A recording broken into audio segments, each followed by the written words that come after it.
What's up, guys? It's Jason over Think Gaming. We got Trevor here with Top Loaded Gaming. Of course, you guys know where you're at. Over the Top Podcast. There's a lot of shit that went down in the community this Oh, week. yeah. Actually, a lot. So me and Trevor are gonna talk about this shit. Trevor, you want to start this shit or what, man?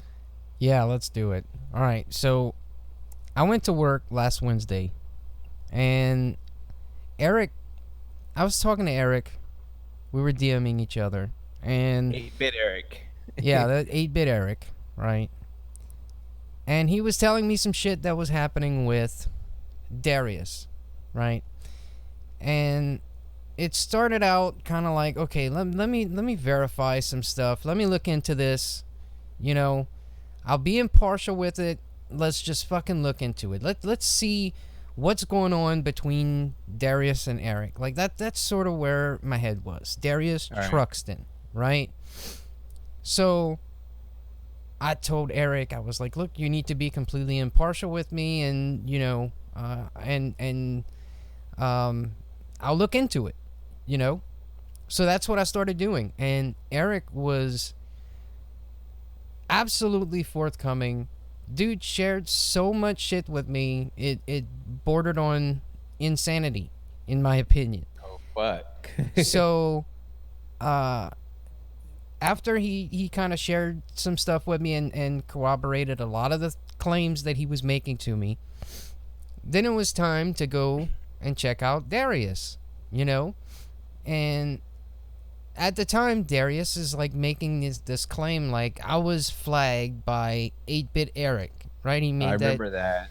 Yeah. He made that video where he's like showing his screen or whatever, and he didn't show the date. That was one thing that Eric was telling me, like, well, he didn't show the date. It could be anything. It could be an old claim. He needs to show the date. So that's why I started asking him, you know, like, can you show the whole thing? Maybe you can email me. I made this throwaway email, right, where he could sort of like, and I thought it was useful. Like, I should have had this to begin with. And I used I used this name, like, Prove Your Claim. And I thought that was kind of funny. So I sent it to him, and I'm like, look, I already know Eric's info, all right? So you're not doxing him to me, you know? Prove some of this shit, right? And if you remember how Darius was towards our podcast, he really wasn't all like, fuck this podcast, this is fucking stupid. You know, like, on the announcement video, the dude had said something like, what the fuck is this, good lord, or some shit he had said, you know? And then he went on the actual podcast, and he listened, and I think he actually commented something to the fact of, like, not bad. I think that was, like, two words that was in his comments. In his comment. Not bad. You know? But I start asking him for evidence of this claim, and you would think I was 8-bit Eric, you know, myself or something. Like, he just fucking went off, you know, and to me that looked shady. To me that looked completely shady, so that's what made me suspicious of Darius. That's how people act, yeah. When they're like guilty of something or whatever, you know, yeah, they start acting like that, man. I totally get it. Yeah, so I'm still not saying Darius is guilty of something. I'm still not saying that, but it definitely made me suspicious of him, right? So around the time that I started asking him that, it was kind of getting to the point where it was time for me to go to bed in case they call me out on a job, because I'm on 24-hour call, and sometimes I can work 30-40 hours before I get to go to bed. So it's like, when I can go to bed at work, I need to. So pretty much I went to bed with that lingering over my head, like, you know, Darius hadn't even shown the full claim yet. You know, what the email was, what the information was, that wasn't shown yet. So I go to bed, and that's when I woke up to 100 notifications spanning, like, Twitter DMs and Facebook DMs and YouTube comments and YouTube videos. And what happened on your end? Dude, all right. On my end, whenever I saw that video, if 8-bit Eric and Darius, the whole strike thing, I didn't really get into the video. So I was thinking like, okay, whatever happened, it's their business, whatever. I stayed out of it. And so I'm there minding my own business, I'm playing games and stuff like that. And then I start getting these text messages are like, dude, Darius is making videos of you. And I'm like, what the fuck? And they're like, dude, you got to check it out. He's saying something about a copyright strike, Rick, or what? I just, my mind, dude, I was like, what the fuck is going on? Like, I didn't process whatever the message was. I went straight to Darius's channel. I checked out the video, and this motherfucker, like, I'm cool with Darius. I've been cool with him. I'm not like a big Darius supporter, but I've been chill. Yeah, and dude, he just started like a crazy person, just started mocking me and started like, oh, my shoes, and then essay and this essay trying to pretend to be like some Hispanic dude or some shit. I'm like, dude, what the fuck is going on? Because Darius didn't explain it. He's just like saying something about buy my art, acting like a crazy person. Not once if I try to sell art here on YouTube. So I'm like, where's this dude getting at? And then finally towards the end of the video, he starts saying that I put I guess a strike on Rick's channel or some shit like that. So I was like, what the fuck? Like, dude, this all hit me like somebody accusing me of doing a strike. So right away I'm like, man, am I hacked or something like that? Does somebody have control of my account? I start fucking like freaking out. So then I go to Rick's channel and I check out his video, and it's kind of low, but everyone starts hitting me up, man. And Prince of Fallen made a video. Breaking news, Radical Rick is privating all of his videos. He's trying to protect himself. I think he has 2 copyright strikes. Now, 8-bit Eric has told me that is Overthink Gaming. All this stuff, and I was like, dude, there's nothing I can do right now but show proof on my end. I started looking on my end and into the copyright section to see if somebody logged into my account and did strikes through my account. So that's when I was forced to make a video. I was like, dude, I have to make a video showing my end that, dude, channel copyright under matches, removal requests, messages, archive, they're all empty. I did not fucking claim Rick's video. I didn't make any of these strikes. They're not on here. And either someone's, using my identity or some shit like that. Like, because I saw the name and I was all like, man, I didn't know, I thought maybe somebody got my info, but then I realized that my name is out there. So I don't know, man. It just was a lot of shit going on. Yeah, definitely a lot of shit that I woke up to for sure. Because I had some bigger channels that even messaged me, was like, I don't know what you guys did, but we're not touching that shit. And I'm not gonna say who it was, but it was like, what happened? I still didn't even know what happened yet. So I start looking at some DMs and some text messages, and it's like, wait,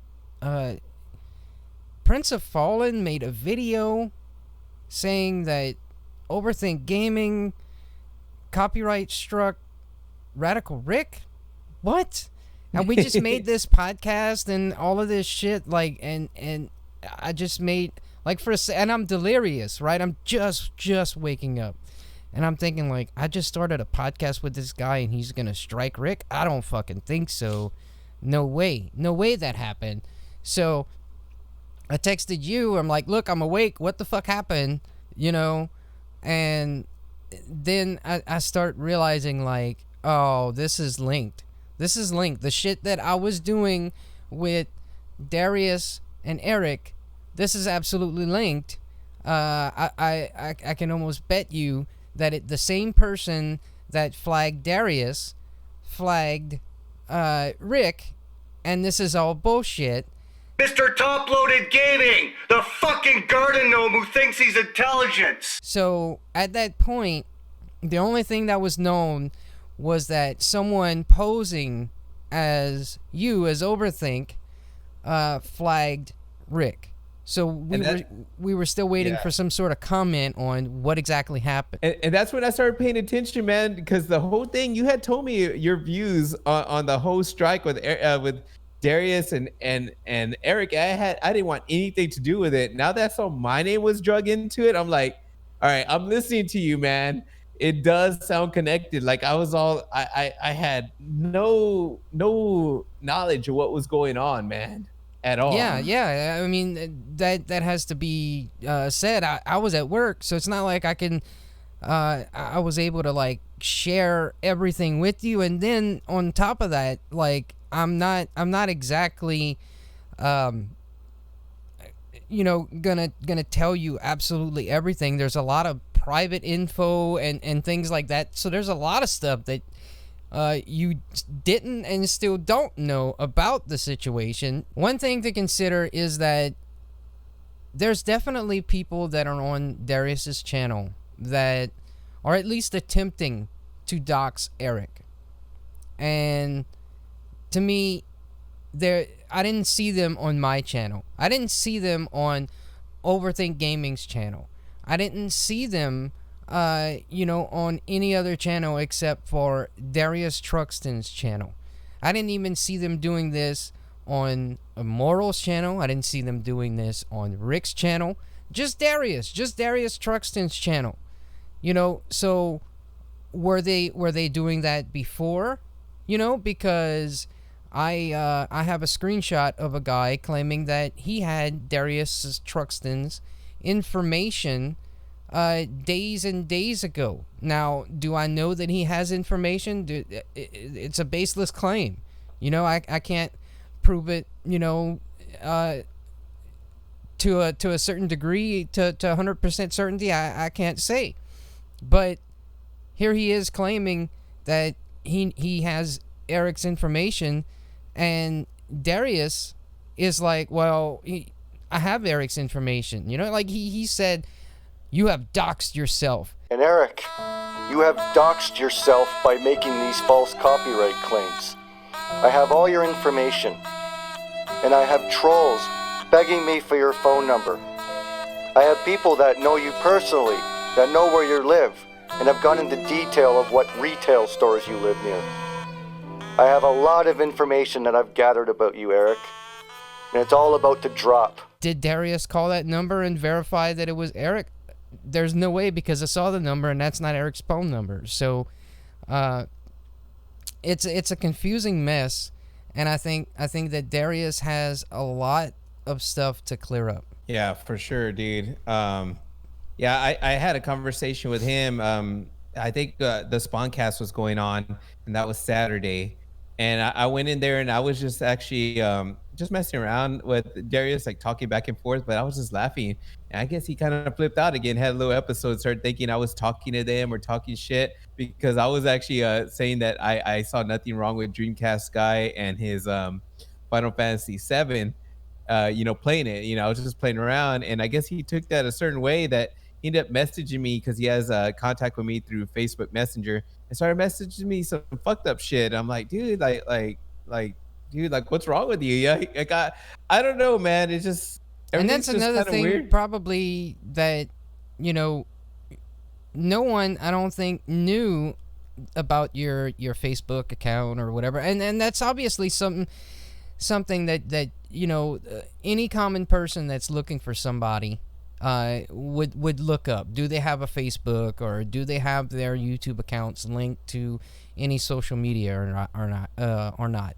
I don't know if you have any social media linked to your channel or not. But you saying that Darius DM'd you on Facebook, was that a channel page, or was that your personal, Jason Garcia page?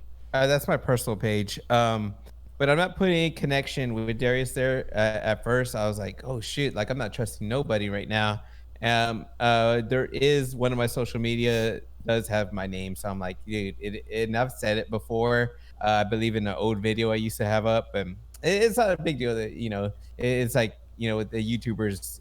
I mean, most YouTubers, everyone knows their name anyway, so it's disclosed, it's public information. So, I definitely not gonna put any blame on Darius and say it was him. But at the time, I was like, not trusting anything, because that same number, he shared it with me, because he was thinking that I guess I don't know what he was thinking about you or something like that, and he wanted me to prove it, like you can text Eric or something like that. I don't know what he says. I have the messages, but I don't know. I didn't Really, want to. I didn't even know anything about this.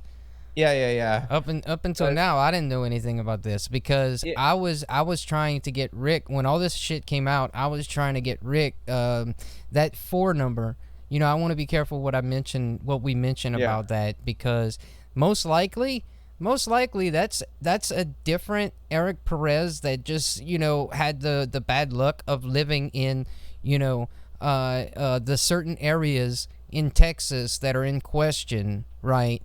And Yeah. they just looked up in these 3 or 4 cities, any Eric Perez, they just fucking started throwing people's docs at the wall to see if anything fit.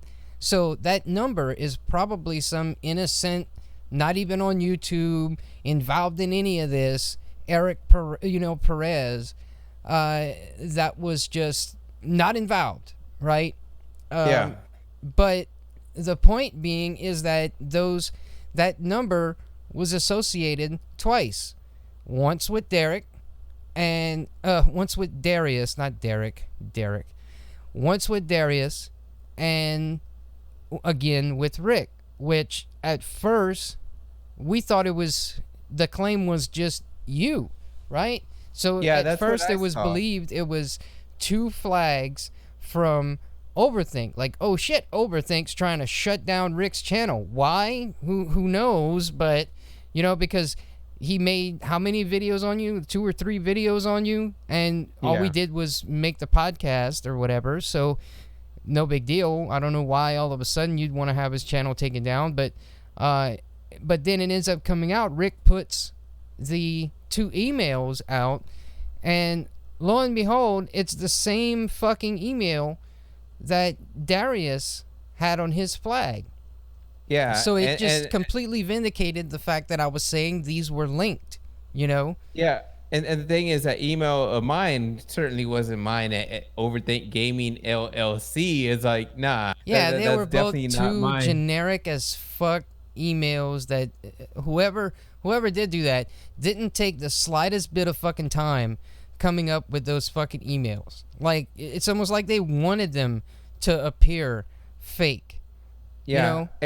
And the thing I want to add note to that is both me and Eric made those videos showing the proof on our end, and we asked for a screenshot through Rick's end, and all we get was a message of written emails, no screenshot of anything. I'm not saying that those weren't the emails. I'm almost positive because they're fake, but it's just kind of weird that we didn't get a screenshot that we asked for or anything. But I mean, it is what Yeah, it is. Rick isn't I- providing shit really. I mean, Nah. to me, I'm suspicious of that whole crowd, but I don't understand why that guy is unwilling to cooperate in any fashion to try and get to the fucking bottom of this, Yeah, and let's not even get into that fake Twitter account. There's somebody on Twitter pretending to be him. Rick, I guess he doesn't fuck with social media, and I don't know if that's just to protect his identity. There's creeps out there, so I understand. But in a situation like this, the only way we're gonna figure it out is if we talk to each other. Me, him, Eric, whatever, whoever's involved, Darius, all of us together. I don't know. I certainly don't know. It's just like a bunch of pointing fingers or somebody on the outside for sure that's laughing. But yeah, I mean, it we just- can get into who we think it is, but I think the most important thing is, regardless of what the opinion of the person that's behind this is, regardless of that, whether they are a fan of Eric's or they a fan of Rick's, do they hate everybody, regardless of all that bullshit, whoever is behind this, I think it's clear that this is a big orchestration. This is an elaborate ruse, and what their motive is, to me, is not clear yet. But whatever they want us to see is not that's not exactly what's going on. And if that's not clear to Rick at this point, I don't know what is going to make it clear to Rick. So to me, this dude needs to hop in a Discord chat or a Skype call, and you Darius, which Darius in a fucking call is gonna be fucking really hard to deal with because the dude wants to just fucking scream over everybody, you know. But Darius, Rick, Eric, and yourself get in a call or a chat like this and start sharing the evidence that they have, so you know we can see both sides of the fucking picture, you know, and get to the fucking bottom of it. But to do that, Rick, you know, has to fucking swallow his pride also, you know, and concede any sort of like, okay, I don't think it's Eric and I don't think it's Overthink. Okay, well then fucking get in a fucking chat and try and fucking get to the bottom of it. That's simple. Yeah, and I wish there was an easy way out of this, and there's not. I mean, it sucks that he's in this situation. As much as I criticize his content and I criticize the way he does things and what he talks about, I don't want to see any channel get taken down. That's fucking stupid. I think he has every right to keep it up, and I understand being in this situation. And like I said in the video, I really wish he would either get a PO box, something just to fight these, counter the claims, do something, because there's no way that that was even copyright material to even deserve a strike, to show what, a picture of mine or something like that, a logo or some shit. I mean, dude, it's fucking stupid. It makes no sense. That was all his fucking material. So I don't know, All right, man. so let's get into another part of that, which is anyone could have done this sort of copyright claim. You know, for sure. A lot of people are making the mistake of thinking that, you know, this could only be coming from another YouTuber. But that's not. This sort of copyright claim encompasses anything that can be copyrighted. So, you know, you got to think of it in terms of like, well, if I was a poet, you know, and I wanted to copyright something, I don't have to make a fucking YouTube channel, you know, to be able to copyright my works and make a copyright claim. If I'm you know, a cartoonist and I want to copyright something, I don't have to make a fucking YouTube channel and get it you know, partnered to be able to fucking claim copyright. So this is, anyone can make any sort of claim, just like in real life you can make any kind of fucking claim. I talk to Joan of Arc at night, you know, like anyone can come and make a claim in the same way. And I was reading up about it, and it was like, you know, it'll even generate you an account based on the information that you give, you know. So anyone could have done this. Oh yeah, yeah, that is true, because on one instance when I was doing one of the Metal Jesus videos, I had a photographer hit me up and put a claim because I used one of his photos with the watermark. So that's the same instance. You don't need a YouTube channel to do this. Yeah, you're correct. Right. So I don't think it's a DMCA takedown, you know, but but it's a copyright claim. So people from all facets of entertainment and, you know, copyright background, they need to be able to do that on this site, and that's what was used. So literally anyone on the planet could have done this, and I think Rick sort of kind of needs to acknowledge that. I don't know what the guy's doing, you know. And another thing I think I'll say is, I'm not even sure that the person that's behind this, that their goal was to end Rick's channel. And I could be 100% wrong, you know, but I almost feel like Rick should, you know, unprivate everything, because one of the questions I went ask Rick, and he responded to it, was how long in between the second flag and him privating all of his videos. And he said like a couple hours, you know. So to me, they absolutely had enough time to flag a third video. There are a lot of videos that, you know, had more reference of Eric and more reference of you that they could have claimed copyright on. So I think if their end goal really was to get rid of Rick's channel, they would have done so. And why did they stop on Darius's channel? I don't know if this was Rick's first strike, but if it is, I'm just like, doing what we do, we're gonna get strikes. It's just a lot of people don't understand what is copyright and what isn't. So a lot of people will send false strikes using fair use. And me being somebody that I had to learn to understand it kind of quickly, just what Rick had on his channel was, it should not have been copyright, but it's worse than that. It's not about the copyright, it's about impersonation right now, man. And it's fucked up that people can do this shit, dude. And that's sort of like, okay, let's get into motive, right? Because this is the way I look at it. And maybe Rick looks at it at exactly the opposite way, in the opposite direction. But to me, nothing has really happened yet finite to Rick's channel or Darius's channel. Yes, I'm assuming they cannot live stream right now as a result of these flags.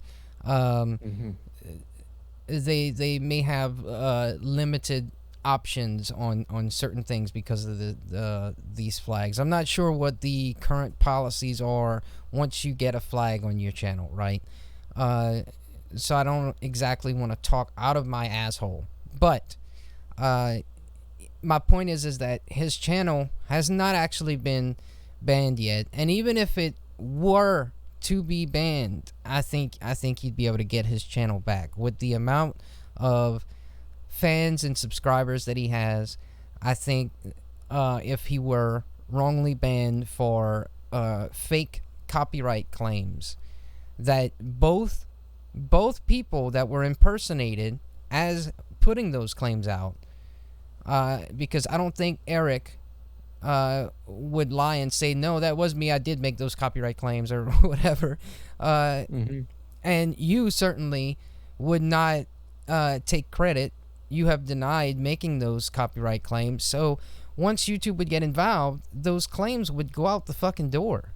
Yeah, that sounds so easy, dude, but getting a hold of Team YouTube and shit, unless you're a big fucking YouTuber, they don't give a fuck about us, man. And that's the damn truth, dude. But yes, on paper, it should be something as easy as that. But I'm gonna tell you right now, Team YouTube fucking sucks, dude. Well, my thing in saying that, though, is because Eric is involved and Eric has YouTube's ear. So that's why I say that. Eric is trying to clear his name out from this situation, just as you are. So Eric doesn't want these flags hovering on his name, just like you don't,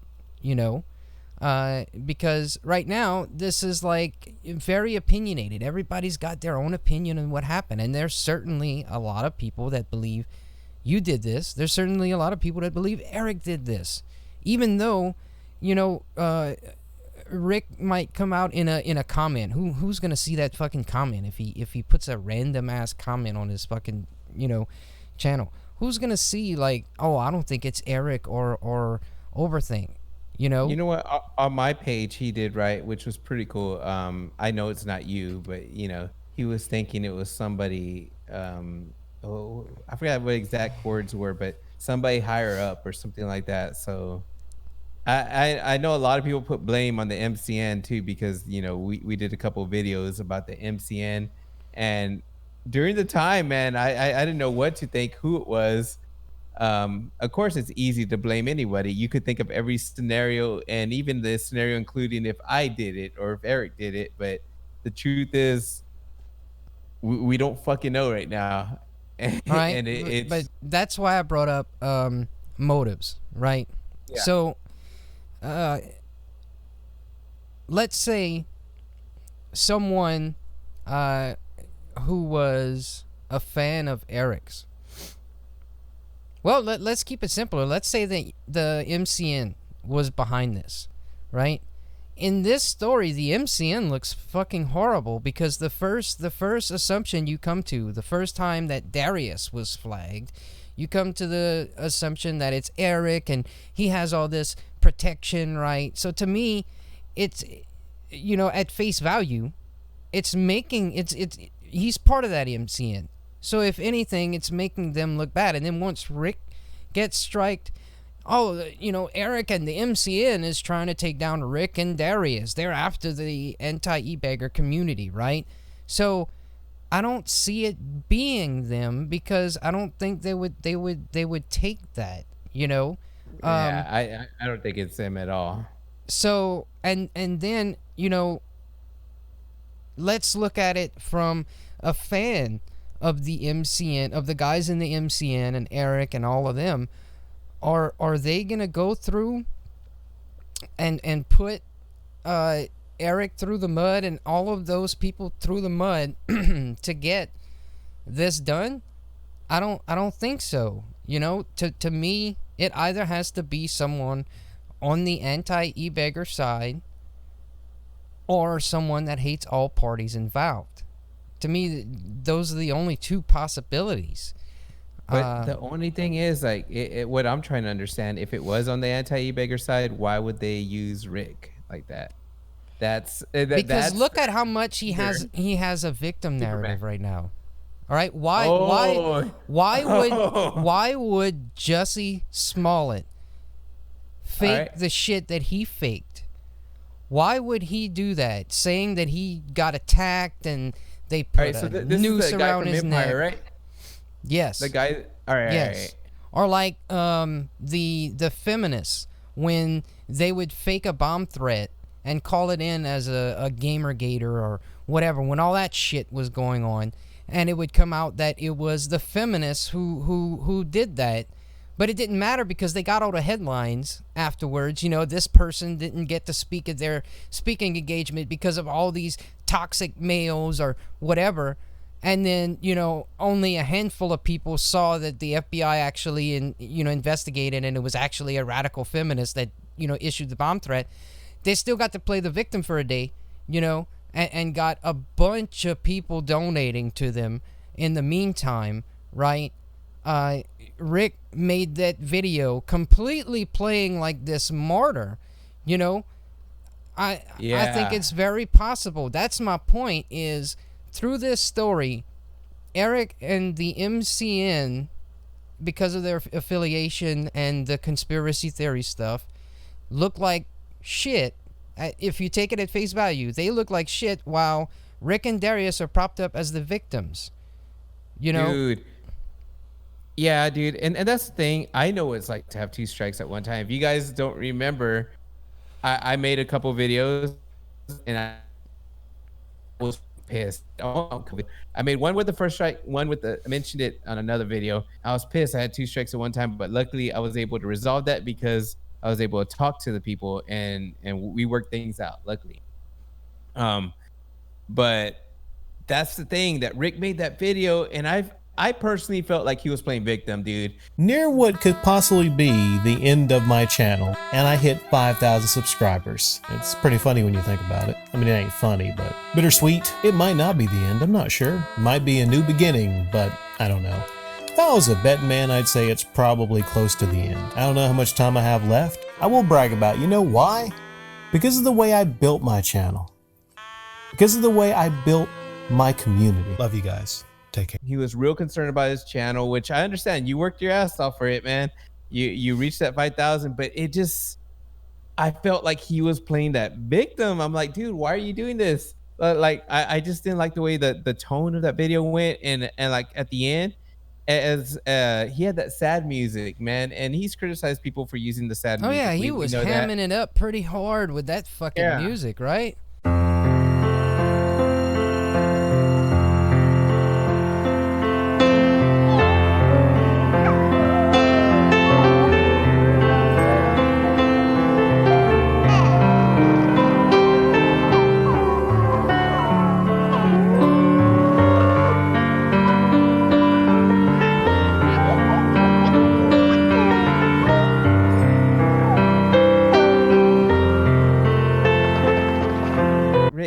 not gone. It's Yeah, like, that's my whole point. You know, that video got me thinking. Like I put my tinfoil hat on. You know, and I'm not proud of it because I really I don't really buy into conspiracy theories usually. Usually a conspiracy theory relies on questions as if that's evidence, and I'm not about that. So, but I did put my tinfoil hat on just for a second and was like, you know, is this, because Rick is saying like, oh, if I come back at all, it's gonna be to, you know, not do the same thing. I might talk about video games or, you know, YouTube as a whole or whatever, but I'm not gonna mention names or whatever he was saying, right? So could it be just to save face? You know, like he knows the writing on the wall with this targeted harassment policy that YouTube just started with, and he wants to save face. He just doesn't want to come out and shift focus, right? Without people saying, you know. But like I said, you know, that's me putting on my tinfoil hat, right? yeah. I don't think that Rick is behind this. I think he has more character, personally, than that. You know, I don't agree with the guy, but I think he has more character than to do something like that. But some of the people in their community are shady as fuck. They're just shady as fuck. They're totally politicized, and they believe in their movement. So do I think that one of their radicalized, politicized fucking asses could have done this, you know, and came up with this? I mean, when we're talking about someone radical, whether it's a rad feminist, whatever, that's what they do. That is what they do, is they play for victim narrative points. I mean, that's a currency nowadays, period. So it is not at all out of the realm of possibility for someone to be sitting there, you know, we need to do something big. We need to do something really big. And I think it's possible. Now, the other ideas that were floated was maybe it was backlash for Destiny FOMO, you know. Oh, I heard that one. Yeah, maybe it was backlash. But the thing is Eric and Destiny had taken that picture. They had met up, you know, a while back. So I don't see even one of her fans doing that with Eric when they were, you know, let's say it was a Destiny FOMO fan. To me, they'd have to be like obsessed with Destiny to feel so strongly slighted against Rick and you that they'd have to be infatuated with her. Is that fair? Is that fair to say? You know, if they're going to go through this much trouble over Destiny FOMO, they'd have to be pretty much infatuated with her. So they would know, they'd be following her on Twitter. They would have saw all that exchange on Twitter. And I don't think they would have threw Eric under the bus to get revenge. So to me, that is bunk. Yeah, people who are all up on Destiny FOMO, they're the type of people that have figured out that porn's free, man. Exactly. So then the other theory was Barnacules, right? Like maybe it's one of Barnacules' fans or whatever. And the same thing. I don't think they would have thrown other people, you know, you or Eric, under the bus to get revenge or whatever on Rick and Darius. I don't see that happening, you know. So again, it's like either it has to be someone that hates all parties involved, or it has to be a fan that is completely not really a fan. I keep saying the word fan, but really this is a very opinionated, politicized talking point, right? Where someone can feel so strongly on this. It's part of their politics, you know? So could this be someone that feels so strongly against these people, especially with how Rick is so concerned for his subscribers? I've seen commenters recently that are like, I can't believe Rick cares so much about this channel. You know, they want him to care more about the politics behind it. You know, fuck the 5,000 subscribers. Fuck your channel. Your channel was always gonna fucking end up, you know, being at risk. And like, some people are pissed off that he's even worried about his channel. You know, so what I'm saying here is not really that shocking, you know. And I just think it's possible that it's a fan of the anti-ebegger, well, a politicized person from that movement. That's honestly what I think. And there's a lot of information that I can't share at this point, and I don't know if I'm ever going to be able to share, because it's very sensitive stuff. I can say that, I mean, the FBI and YouTube are involved in investigating this stuff. I mean, I've seen it with my own eyes. I've heard it with my own ears. So there's a lot of shit that I can't say at the moment, but that's what I believe. Dude, I don't know anything about what you just said, but I heard FBI, right? Yeah, so you know, from being in touch with Eric, I know that he's at least told me that he's contacted the FBI. I want to say he also contacted crime prevention, like cyber threats and stuff like that. And I know for sure he's been in contact with YouTube as well. So this is not, I don't think this situation is just going to get swept under the rug. You know, I think it's being investigated, absolutely. So I think if the claims are completely bunk, eventually YouTube is going to determine, you know, that they're bullshit. And when that day comes, you know, Rick is going to have his channel back, and, you know, we'll see how, I guess, he reacts to that. Just as far as this Rick situation, all right, what exactly am I saying? I'm saying that the situation is still developing, and we just don't know. We cannot say anything with 100% certainty. A lot of the stuff that I said here tonight is speculation and conjecture, all right? I have my hunches, and that's that's all they are, is hunches. But there's a lot of stuff that I cannot talk about because, you know, there are investigations pending and other things, you know, that I don't want to betray exactly at the moment. So, you know, it is what it is. Maybe in the future I'll be able to talk more on it.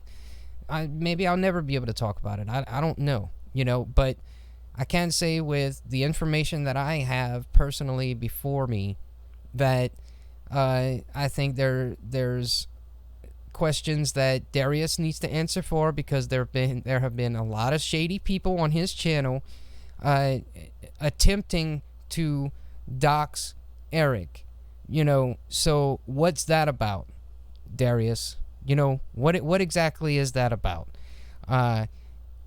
And one of them specifically said that, you know, he had his info for days. So does that not tell Eric, does that not tell Darius that maybe, you know, that person specifically was up to some shady shit before Darius even got flagged? Is Darius not questioning maybe the people that are commenting to him? Maybe they're using him as a pawn.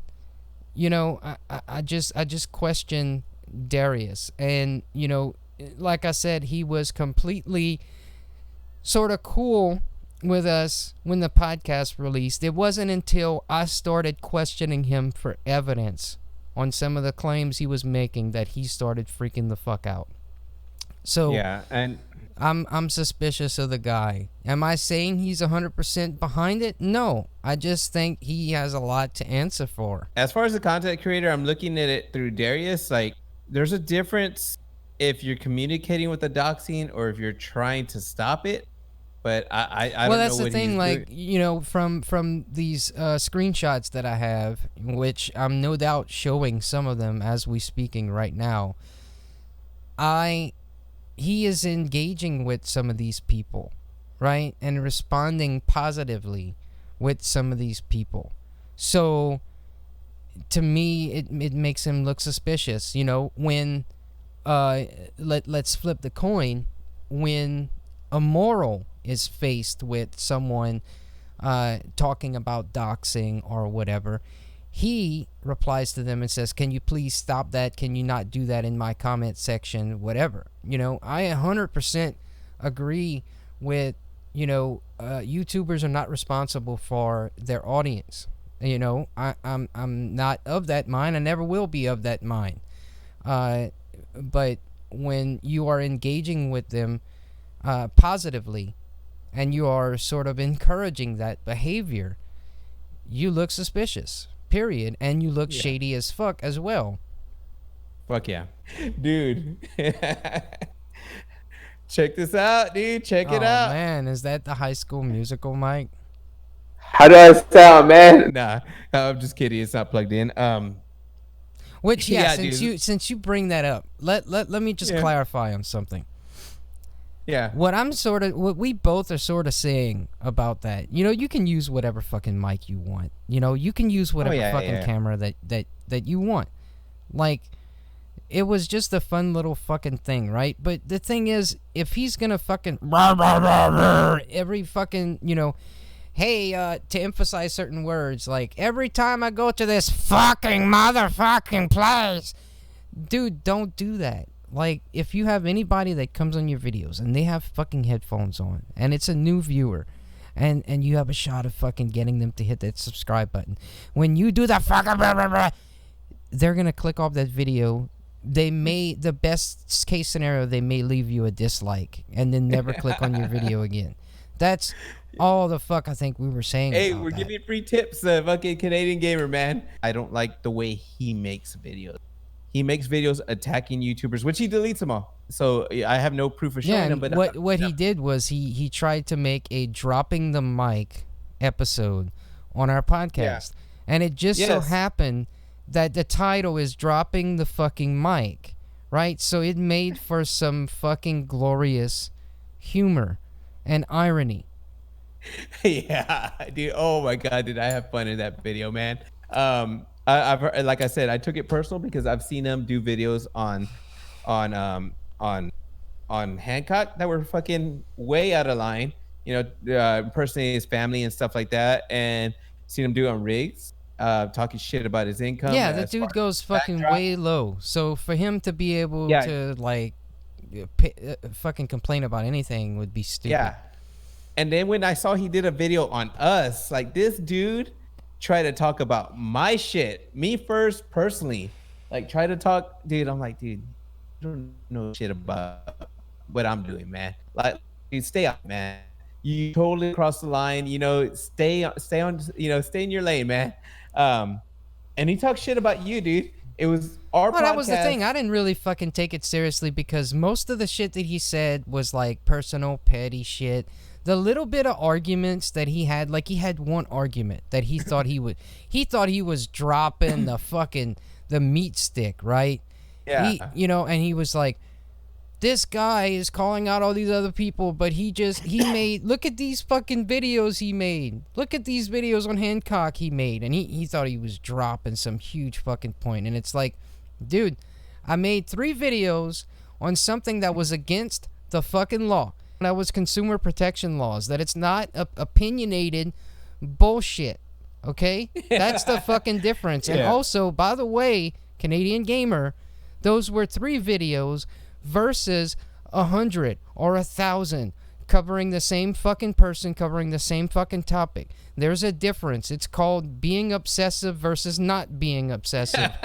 That's exactly what they don't understand, dude.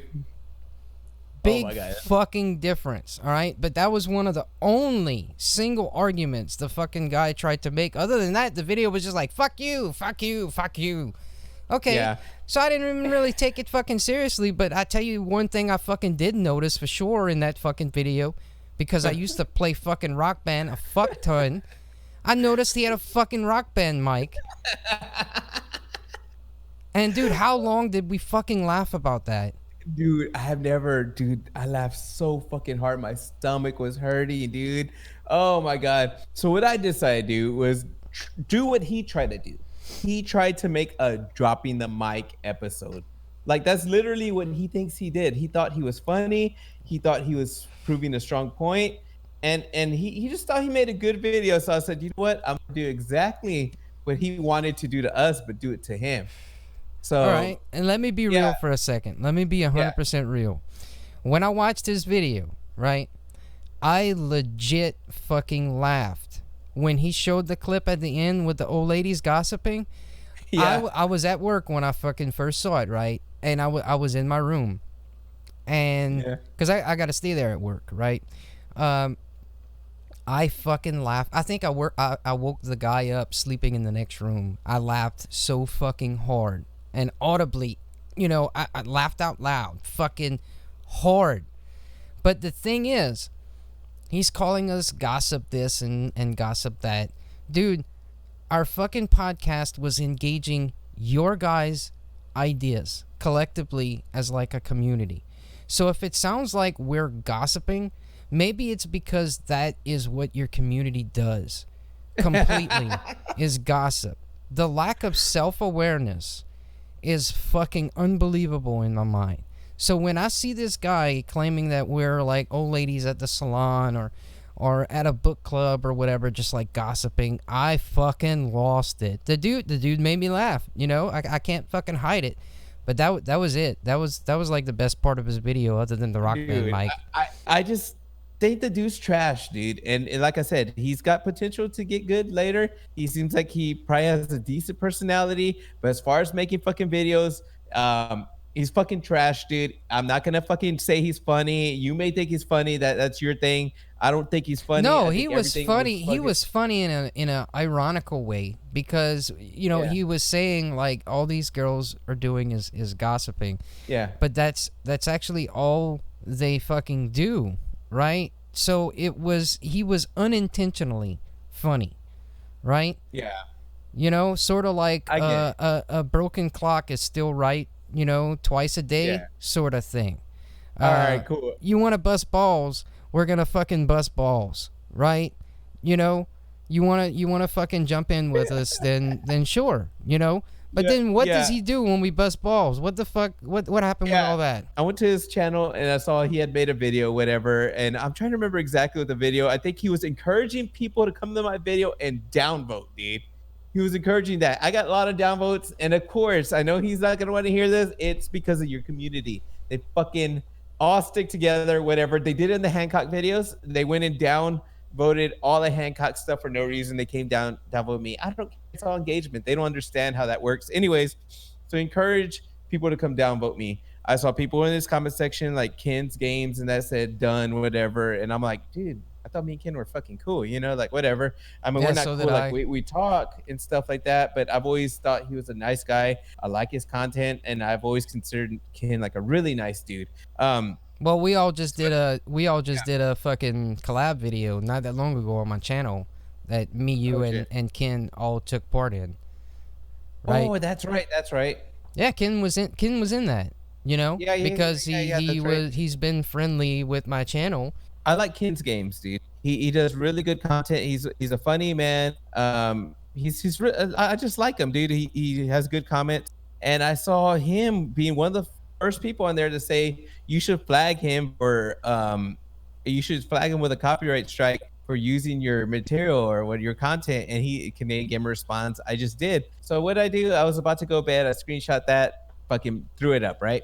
I threw it up. Next morning, I wake up and I wake up to a Twitter message saying, "Overthink, can you DM me?" from Canadian Gamer. And I tried to tag him. That was funny. I tried to tag him into that. I threw that screenshot on Twitter and through my YouTube community. I tried to tag him on Twitter, but it wouldn't let me. Like he blocked me or something. So I said, or maybe I typed it in wrong. I swear. But so I responded to him, and basically the conversation was like, "Hey guy, I'm paraphrasing, of course, but it was all like, hey, I'm pretty sure you're a nice guy, this and that, and maybe it was heated and this and that. Basically, kind of Got caught up in the heat of the moment. I think. Yeah, we Yeah. got caught in the heat of the moment, asking to take down the video. He basically was asking me to take down the video, right? So I was like, That's my thing. I don't take down videos. I know he does. That's not how I operate. I know Dusty FOMO. She tried to do that lawsuit threat with me, and I don't take that. So I was trying to be nice and professional to him. Trying. I don't even know why. I should have said fuck no. You know. Well, Now that's another that thing. It messes with the algorithm and all, right? When you yeah. take down videos, so Oh yeah. like it Yeah. hurts. It messes. It hurts your channel. Yeah, it does hurt your channel, which him, I'm a hobby channel, and he'll probably think that, whatever. I look at that stuff because, dude, it does hurt your channel. I want people to actually see my videos and stuff like that, but it is what it is. Anyways, I was gonna delete it, and he put a thing on Twitter, was all like, oh, me and Overthink, said, I forgot how he worded it, but basically that we were in the heat of the moment kind of thing, and kind of like we were cool. He was 'Cause almost even trying to saying, like act like y'all both regretted y'all actions, and y'all Yeah. are moving forward, Yeah. with that in mind. And he strategically did that so that way, if anything else was said in the future, you would look like the bad guy. When Yeah, that's really how he I was took it. twisting your words. He was Yeah, he and was I twisting responded your right words. away. Yeah, I responded right away, like, hey, don't twist my words. I don't regret my video. Something towards that, and I don't regret it. And time went by, and Kins did apologize to me on Twitter multiple times. I did see that, Kins. It's just the way I feel about it right now. Like, whatever, the apology is cool, dude. I don't know. It's not. I don't fucking hate you. It takes me a lot to fucking hate somebody. I just fucking. I saw a side of you that, like, it's hard for me to trust people. And I understand a lot of shit was going on with the community. You have a lot of passion. You probably didn't like what I had to say, but dude, false copyright striking is pretty fucking serious. And if somebody encouraged that towards my channel, it's really hard for me to, like, be cool with it. But I accept your apology, whatever. I'm not gonna hate you. I'll still talk to you, whatever. Nothing did happen, so I'm not really that mad about it, but it still was enough to piss me off, and it is what it is. Yeah. So just to be clear, though, because this was sort of a question towards me on Twitter, like I was playing the victim on this whole thing. In my perspective, while all this shit was happening with Canadian Gamer and Kins and them admitting, well, Canadian Gamer admitting to false flagging you, right? Kins was like saying, yeah, we should make it our mission to get Canadian Gamer more subs than Top Loaded Gaming, and it's not like, it's sort of like, dude, you heard an opinion you didn't like, and right now you're being so fucking petty. Like, dude, I don't care if the guy ends up with 2,000 subscribers. I don't care. He made a video engaging us. We make a video engaging him, and he fucking false flags us. It just shows their fucking. I don't think he ever did it. Well, he told me he canceled it, but I don't know if he actually ever did it. Yeah, But anyways, who I knows? get He your might point. he might have been lying that he ever flagged in the first place. Who knows? But it's still sort of engaging, encouraging that behavior on YouTube, when that's one of the most egregious things that you can do on YouTube to another YouTuber, period. And Ken's Games apologized too. To me, I don't even fucking really. I didn't really need him to fucking apologize. I'm not hurt by that. I just think it shows the dude's true colors. I mean, it's that simple. I had the guy on with that recent collab that we did, and for that guy to not be like, oh well, he has a different opinion with me, big fucking dick. Who gives a fuck? Like, we all fucking disagree on shit, down to the fucking cars that we like to fucking drive or whatever. Like, are you gonna stop being cool with somebody simply because of a fucking opinion they have? When do you do that in fucking real life? So to me, it just showed like they were fucking snowflakes. I'm pointing out hypocritical fucking views, hypocritical fucking acts. I don't give a, like, dude can say whatever he wants. I don't care, but But I'm gonna point out when I think someone's fucking being hypocritical. That's not fucking playing the victim. It's being rational, you know? But again, dude could do whatever the fuck he wants to do. He wants to make a video about me right now. Go make a video about me, Kens. I don't care. Canadian gamer too. You know? Just don't, when the reply gets to you, when the next video comes out that's engaging your fucking talking points, don't fucking false flag the video or all of a sudden say, oh, what happened to our community or whatever. A community, by the way, I'm not even fucking part of. I said that in past fucking videos. I'm not part of your fucking community. Whether you talk about the retro community or the anti-ebegging community, I'm not in that fucking community. Don't label me in that community. Don't pigeonhole me into that fucking community.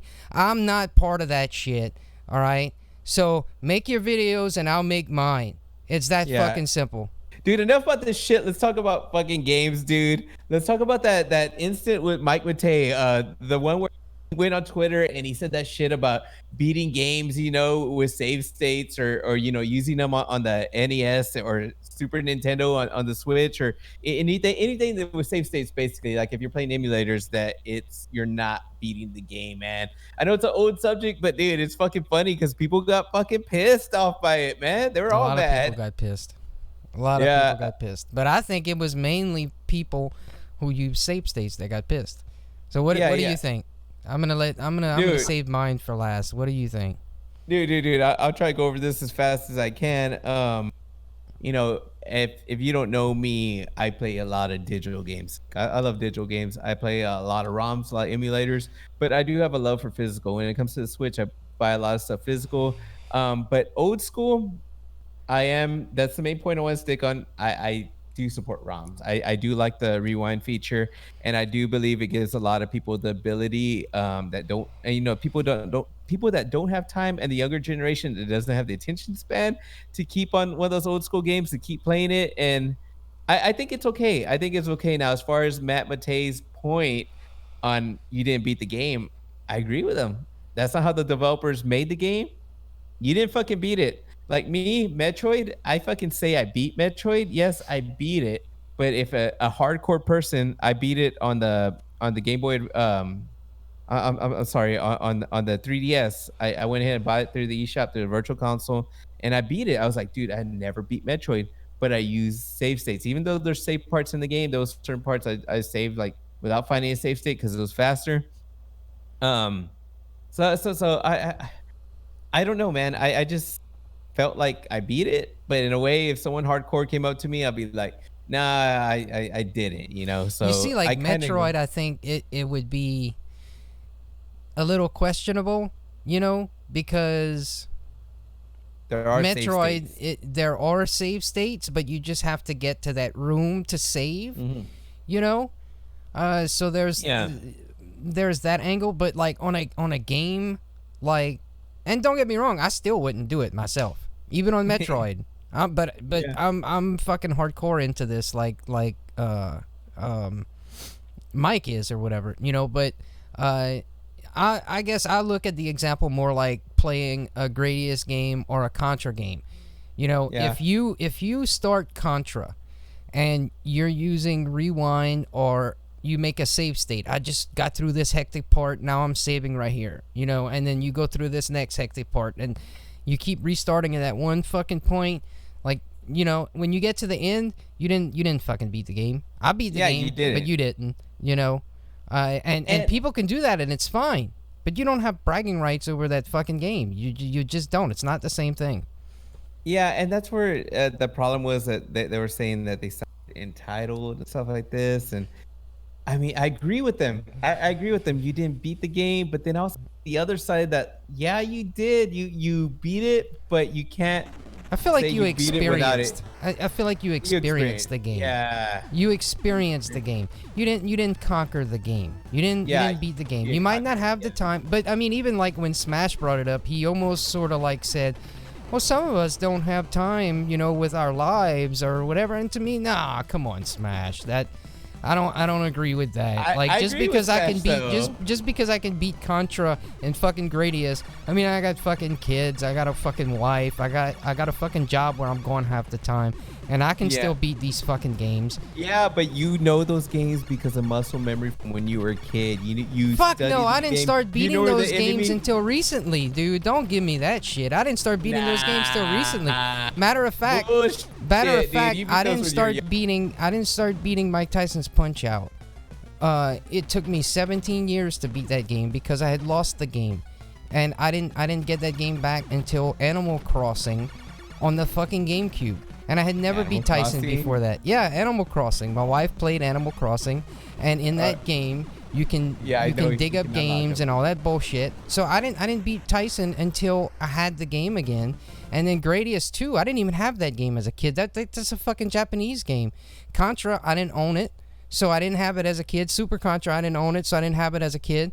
So that narrative of you've been beating, no, I wasn't even that good at games when I was a kid. It's now that I'm an adult that I'm better at these games. I don't know, man. You gotta have passion. You gotta want to play one of those games. So yeah, you can't use the excuse, but at the same time, some people that are real fucking busy aren't gonna fucking want to waste their time on that. Like it's just not their thing. They're rather put their I time think it's into patience. A more modern I game. think it's patience is the fucking key. You know, because you can only have 2 hours a day for gaming. You know, 2 hours a day for gaming set aside, and you can have the patience to sit there and try those 2 hours a day at Contra, and that's the only game you want to play because that's the game you want to beat next or whatever. You can still do that and have the patience. Like, I'm gonna keep playing Contra until I could beat it or whatever. I think it comes down to patience, not the life that you Yeah. have. It gets fucking frustrating, dude. I started playing Blazing Chrome, which is the Contra ripoff, and it's a really good game. And some parts are getting difficult, and I was finally able to get further and get used to the I guess where the enemies were coming. So it is a lot of patience, but I see nothing wrong with a little save state right there once you got so far, and then keep going. Even though I won't brag, I won't be like, fuck yeah, fuck yeah, I beat that game. It was easy. Like, hell no, I use the save states, motherfucker. I don't got time. I don't have time, Trevor. I don't have time to be fucking patiently fucking waiting and trying, okay, enemies will come here, come there, come there, come there, like timing, and then get real fucking pissed off and start all over like Ninja Gaiden style. I don't got time, Trevor. I don't got time. Well, it's all good. You just won't get a participation award, and I think that was Mike's Woo, point. gives a fuck. All right. Yeah.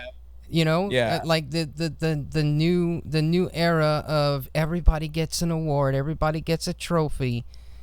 No, I'm sorry, I disagree with that, and I also disagree with, oh well, no, you just experienced the game. That's what you did. You don't have time, fine. You don't have time, but you didn't do the same thing I did. You didn't do the same thing Mike did. Participation trophies. Who gives a fuck about those? Yeah, but I will agree. You didn't beat the fucking game, but who gives a fuck if people are experiencing it and beating it? You just don't get to brag about beating it. Who gives a fuck? I mean, I think that was the argument behind it, though. They don't get to say they did the same thing. That was it. So why did people get so butthurt about it? that's one thing I say. Like, I don't understand why butthurt about it. And it was I guess obvious because that Mike was the type of guy to believe that thing. So how was it so fucking shocking that he believed that? Of course, he who puts up all these fucking runs believes that sort of fucking thing, and of course someone that does the same fucking thing is gonna believe that, you know. So shocking? I don't think it was. I think it was run of the mill for Mike to say. Yeah. So man, is what it is. moving on. All right. Yeah. So, what about recent games have you been playing? Let's talk about that. Dude, my recent games, to me, not too many games have come out as we're talking right now.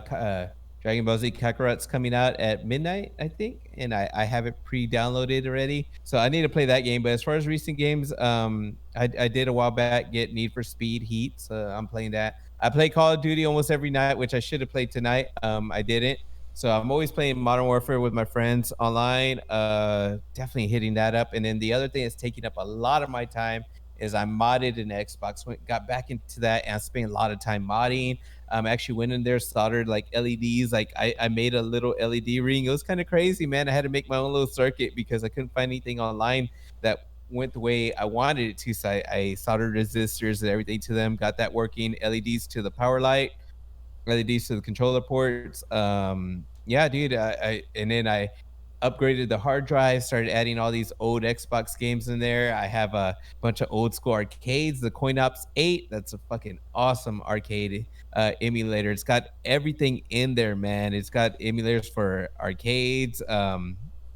Man, it's got everything. It's got some 64, PlayStation, Amiga. It's got Yeah, it's Commodore got a little bit 64. of everything. It's got everything, dude. That thing, that Xbox I'm making is fucking amazing. One of the most underrated systems of all time. I Oh, know people respect definitely. the I had Xbox, it. I but had one yeah, back in the day, and people have their sort of emulation system of choice or whatever, or they yeah, prefer doing it on all PC or whatever.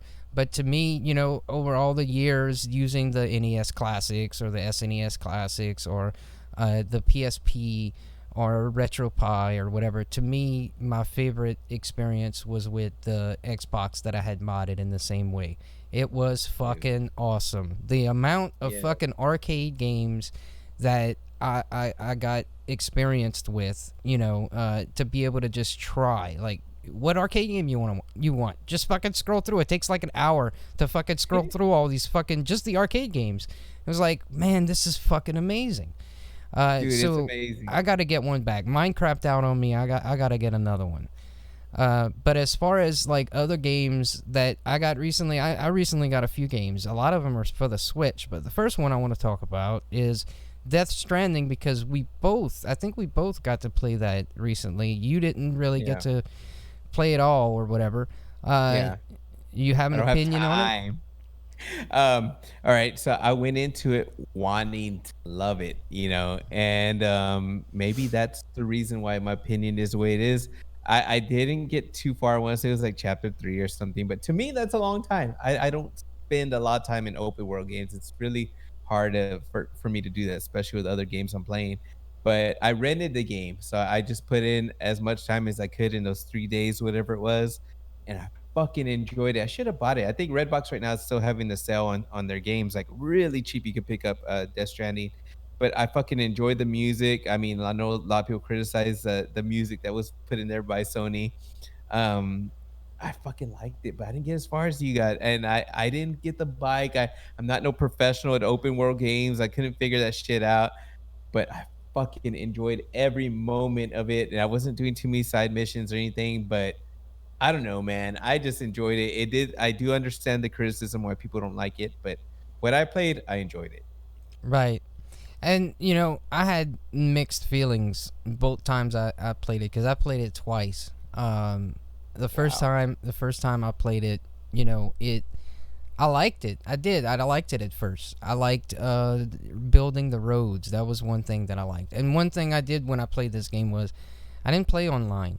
I didn't have any online aspect because I didn't want people like leaving spoiler shit in the fucking map and all of that shit. So I did everything myself. And the first time I played it, I enjoyed it, but I thought the story was lacking. I didn't get too much enjoyment out of the story itself. But the world, the graphics are fucking phenomenal. I think the gameplay is very different, and altogether I think it was cool that the game was made because and especially that, I think it's doing well. So I think, it's a good thing when different games come out like this because it sort of like it allows these companies to take more chances on games. So ultimately, I even though I ended up having my opinion that I didn't really care for the game and I think it has no replay value and all that stuff that I said in my review, I still think it was a positive thing that the game came out. Recently, I figured out that Best Buy actually has a bunch of limited run game releases Oh yeah. at Best Buy. So I've been kind of like going search at Best Buy for fucking games because I can never keep up with them. I tried to back in the day and it wasn't going to happen then. It's not going to probably happen now. I don't ever remember like, hey, pay attention to the fucking emails or whatever. I always fucking forget, you know, even if I had the money. But I got I think you made a fucking video on this fucking on this game, but Zelda Link's Awakening for the Switch. Right? Yeah. Didn't you make a video on that? Yeah, it runs like shit, but I enjoyed the game. Oh, so that's one you played too recently. Yeah, I beat that game. I didn't get to play it much yet. I kind of don't like the graphics, to be honest with you. It looks too much like Bob the Builder for me. Oh you yeah, know? it does for sure. But I don't know. I remember enjoying the shit out of the Game Boy game, you know. But it's fun, dude. I enjoyed it. You will see graphics slow down when you're in the main world. It's good, dude. I like and then it another thing was like the depth of field, the blurriness that's on the horrible, edges. Dude. Like, why did they do that? That was so fucking stupid. That was the worst part of the game because it bothered me because it wasn't even like a true depth of field. It was more like a border. So yeah. I was like, dude, it didn't fit right. Supposedly some fans came out and actually patched that. Like on really? If you have a modded Switch, you can download that version. And it takes it off? Yeah, it wow. takes it off. But fans had to make it, which is kind of crazy. But yeah, dude, as far as limited run, I really don't give a shit about them. But they did announce this week that they are gonna they're gonna bring information out that they are getting Streets of Rage 4, and which is funny because of the modded Xbox. I got one of my friends told me to put on a game that I had never played. I'm a Streets of Rage fan, not hardcore fan, but I love the series. I played all the games, but it was a Streets of Rage remake that came out years ago on Windows, and supposedly you could put it on the old Xbox, if you have it modded. So I put it on. Dude, that's a fucking badass game. They kind of mixed the games together. It's fan made, really good game. So I've been playing that this week, and when I heard news that Limited Run is getting Streets of Rage 4, I don't even think there's a release date. It's just 2020 from my knowledge, and I'm pretty excited about that. Do I give a fuck about the physical one? No, I don't. It would be nice to have because I do get a lot of my games physical on the Switch, but for a game like that, I'll buy it digital. I don't care. So you were just really into fighting games across the board, whether it's like Street Fighter or Mortal Kombat, or beat 'em ups. ups. Dude, I'm a huge fan of Final Fight, dude. That got me when I was a kid. Final Fight, the game that fucked me over, that made me love video games like to death, is Street Fighter 2, the arcade. Seeing that, then gradually going to the Mortal Kombat and all that. Yeah, I love fighting games, beat 'em ups, all that stuff. I play a little bit of everything now. I even got into RPGs now that I'm older, but my love is the old school fighting games. I like new fighting games too, but I love the old school beat 'em ups. They're fun, dude. Dude, you gotta try some shooters, man. You gotta like Gradius and R-Type, dude. You gotta try them, dude. They're not as hard as they look, man. They look hard, dude. I played Gradius and I thought it was fucking hard, the first one. Yeah. And that's quite easy for you. Now, when you say you play Gradius, you talking about for the Nintendo or the arcade port or Nintendo? The Nintendo. I got you. Are the arcade ports easier? Because I saw the arcade ports. ports. No, they're fucking way harder. They're fucking way harder. Oh wow, I thought they were gonna be. Well, it makes sense. They're way harder. They're designed to eat quarters, to eat money. Think of the arcades as e-beggars. They're just trying to take your money. That was just a joke. No, it's the truth.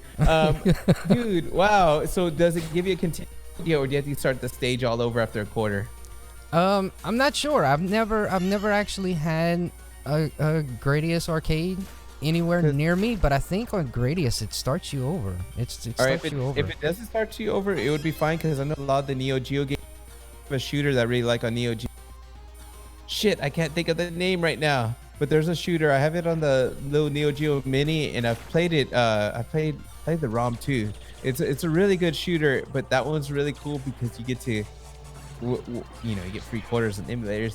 You get to continue where you're at, and you pick different ships and stuff like that. So it's really easy because of that.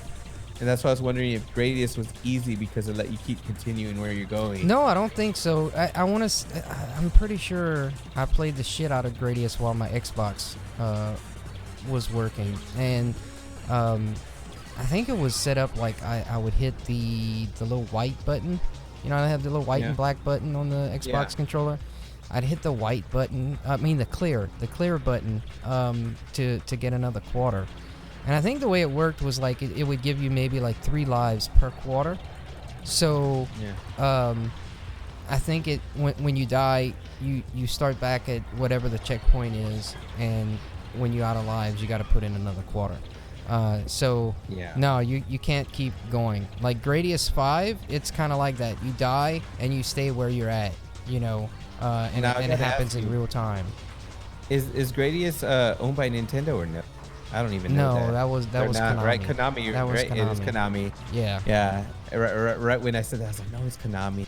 Because I was gonna say the old school Nintendo arcades were fucking hard, dude. You ever play Mario Brothers on the arcades? Oh, like the versus stuff? Yeah. Or the play choice? The versus. Oh no, hard. I haven't really messed with some of the versus stuff yet. Yeah, it to me it's harder than the actual game. So of course they were designed that way. It just yeah, for sure. They want to eat quarters. But I recently got Bloodstained Curse of the Moon. Is that on Switch? Yeah, that was at Best Buy. I freaked. I couldn't believe it. Because they had a limited run release, and I think on Switch too, that I missed out on. And I want to say they had a version that had like a cool looking NES box, like the old school Konami looking releases. And I missed out on that, so I didn't think they were gonna have one at Best Buy. But fuck yeah, I got it. I got fucking Raiden 5. Cool. I didn't really care for this one, to be completely honest with you. At least so far. I don't know. I haven't played it much. Shovel Knight Treasure Trove. I got that like yesterday. But I've been having this game. I wanted more games that fucking work, man. And the Switch is kind of really convenient to bring to work. I don't have to bring a fucking a monitor. I can just bring the fucking handheld. But yeah. So I gotta ask you. You being a fan of shooters, do you like Ikaruga? I've played it a little bit. It's not a bad game. It's just not one that I've like completely mastered and taken seriously like Gradius yet. But yeah, that's a game that I eventually plan on being patient with and taking the time to beat it. Yeah. Why? Is that a game you played, or? I played it. That game is fucking hard, dude. Oh, but yeah. I didn't put time into it. My friend brought it over, and I was playing it. It wasn't even that long ago. I tried it, and it's fun, though. It's really cool. I mean, it's got that whole different from switching from black to white and all that. Like, I kept getting mixed up, but it was pretty cool. I just could see you mastering it. That's why I wanted to laugh. I got you. I thought for sure. Well, I don't know. For some reason, I started off with Gradius. That was like the first shooter I ever played. Like a 5 or 6 year old me, I played Gradius for the first time, and I've just always naturally cling to side scrollers instead of like top down shooters like Ikaruga. So like the Gradius series has always been my favorite, probably because that's the first one I ever played. And the Thunder Force series, and R-Type, and it's all the side scrollers. You know what I'm saying? So yeah, there's a lot of top down. There's a lot of top down shit that I haven't really like taken the time to learn the games a lot. But yeah, I played Ikaruga. I don't know, a few hours one day, but I haven't played it since. Yeah, I remember as a kid, the first shooter that I went crazy over, Galaga in the arcade. I would go play it at this local little store, and I liked it a lot back then. But I played it on the NES, and it was like whatever. I didn't get into it. I got great, but I remember playing Gradius real early, and I sucked. It always sucked, but it was cool. See, and that's crazy because like Galaga is such a simple game, you know what I'm saying, in what you need to do, right? Yeah. But sort of getting back to what you said a little while ago about like, oh yeah, well you've been playing these games since you're a kid or whatever. Like Galaga they'd have it at every fucking like bowling alley and Pizza Hut and whatever. Galaga was everywhere at a certain point. And when I was a kid, Gradius 1, I could get the concept of upgrading your ship, like, you know, speed up to get more speed ups, to be quicker, get the missile, you know, do all these things to upgrade your ship, get the options. But in Gradius, Galaga, all the times I played it, I never figured out that you could get like another ship when I was a kid. Until I got my modded Xbox, I did not know that you could fucking get another ship, right? So you understood Galaga more than I did, and I understood Gradius more as a kid. So I just find it weird. I understood it. I just liked it. Well, did you figure out how to get a second ship as a kid? Oh yeah. Yeah, so sure. That's what I'm saying. But you know what took me as an adult to figure out, which I didn't know. With second ship, it actually takes one of your lives, doesn't it, or something like that? Yeah, I believe you're gambling with one of your lives. I believe it's not like an upgrade, like as far as like, oh, you get a free ship. I still do it every time. Every time I play it, I take the second ship. I don't give a shit because usually you'll make up an extra man, I think at least. But all right, so then let's get into a different topic, right? Radical Reggie just had made his video, and I made one in the past as well. Talking about digital versus physical. Yeah. So, what do you think? All right. Radical Reggie, of course, he's gonna love physical. That dude always praises physical, and I understand why people love physical. With me, if I go back to old school games, at a point, I want to say it was like 2000. Man, maybe 2008, 2005, around there. I started getting back into retro. And I started buying a lot of physical, and dude, it's pointless. All right, I'm just gonna say it's too much fucking money. It costs way too much. Emulators have gotten really fucking good. I do understand people who appreciate and want the old school, you know, preserve whatever whatever their mind tells them, whatever they're into. That's fine. But me, I think it's pointless. Only certain systems that I think I appreciate physical for. That's the Nintendo 64 emulation.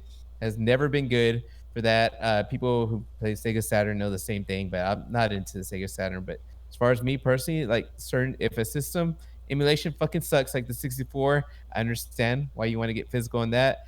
And with me, with the Nintendo Switch, the only reason why I buy a lot of my games physical is because the bigger downloads, I feel like I'm limited. Even though the price of cards have come out cheap, that Nintendo Switch only supports a max of 2 terabytes, which there's no 2 terabyte card. They future-proof the system. I think right now you could get a terabyte for a ridiculous amount. So more affordable now is probably like a 400. I'm not sure if they 512 maybe. But so I'm all for digital. I'm all for digital future. I think it's cool, but I still appreciate physical on certain systems. And until the emulation gets up, I mean, we're always gonna have physical. I think for a while at least. So yeah, well, I don't know. For me, you know, back when the iPod had first came out, what was it? The iPod and the Zune were. Oh, I remember the Zune. That was hilarious. Yeah, they were competing, right? And I was sort of like had a nice little collection of music going. You know, and I was like, I'm never gonna accept this fucking iPod bullshit and the mini disc player and all this fucking shit. I like being able to have my my CDs and whatever, you know. And then I fucking jumped headfirst into iPods and then iPhones and just like, who gives a shit about that? But now more recently, I want all my CDs back, and you know, I don't want to make the same mistake with fucking video games. And then there's the whole argument about like all the licenses expiring and you not being able to get those games back. There's so many games that happened to me. Gradius Rebirth and Contra Rebirth and Castlevania Rebirth for the WiiWare virtual console or whatever you want to refer to it as. There's a bunch of fucking video games that I lost access to that I paid for, And if I want to take a game and trade it in or sell it on eBay, I want to have that right to be able to do that. And then if you want to look at what happened with the last generation when they came out with the Xbox One, and they were trying to make it online always. That's something. Just physical, digital games and online always. I'm absolutely just against. And I'm totally not trusting of Microsoft being how they did the last fucking thing. Because if they wouldn't have had as much backlash against it as they did last generation, that we would have already experienced online always, all that bullshit. So I'm I don't fucking against know. it. I don't think it's a bad thing. That would have probably failed anyway, even if it would have passed through. Not just because of backlash. If like fans would have supported whatever, it's because they didn't know the feature was gonna come to streaming. But now they're all up on it. Of course with XCloud and stuff like that. So I don't think it's a big deal. What I laugh at is because I'm willing to adapt. I've adapted. A lot of my friends that known me for years are like, dude, you're supporting digital. That's weird because like I always had physical games and I still have a lot of them, but not no crazy collection. Um, I just adapted. I'm okay with physical, and I laughed at a lot of physical collectors. I'm not saying you, but a lot of them fear a future with no internet. I'm like, there's always going to be internet. That's how people pay bills. That's how people make a living.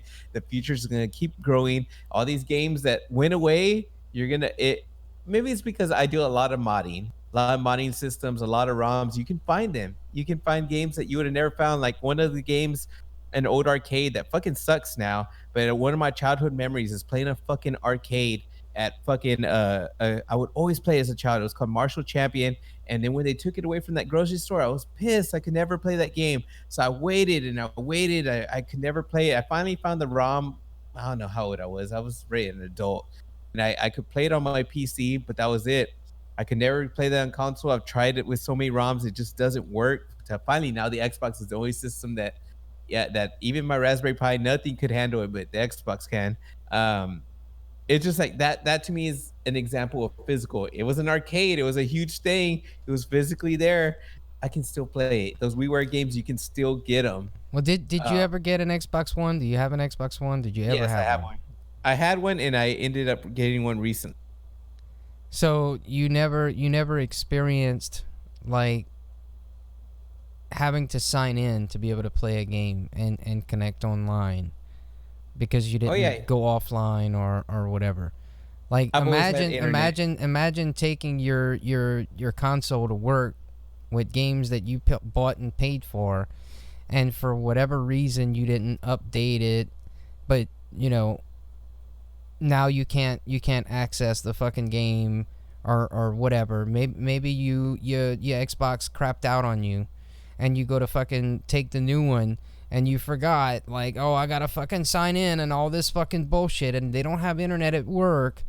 You know what? You have a good point because I remember going to hotels and they didn't have the internet for me to sign in or block the gateway or some shit like that. So I do understand what you're saying. You can't play the game because you're away from the internet where it doesn't have it. I Yeah, I mean, do down here, see I it. live right on the Gulf of Mexico. So there's all these people that are working on the boats, and they don't. A lot of the boat companies don't have internet, and if they do, it's like fucking DirecTV satellite internet, and that is fucking awful. Yeah. So I mean, I don't see all online always. Like, fuck that. I'll You know never what? And support it. I'm gonna say that's what the fucking Switch is for, man. That you can play that system offline, a lot of those games offline. And when I wanted to go online with the Switch, when there was no internet, I used my phone to fucking hotspot on my phone. I never was in the situation where I didn't have internet or signal, and I needed to play games. If you're in that situation, do what you gotta do, get away from the fucking game system. But to me, the Switch is the portable system now for me. The system I take when I go to a hotel room. The system I take when I travel.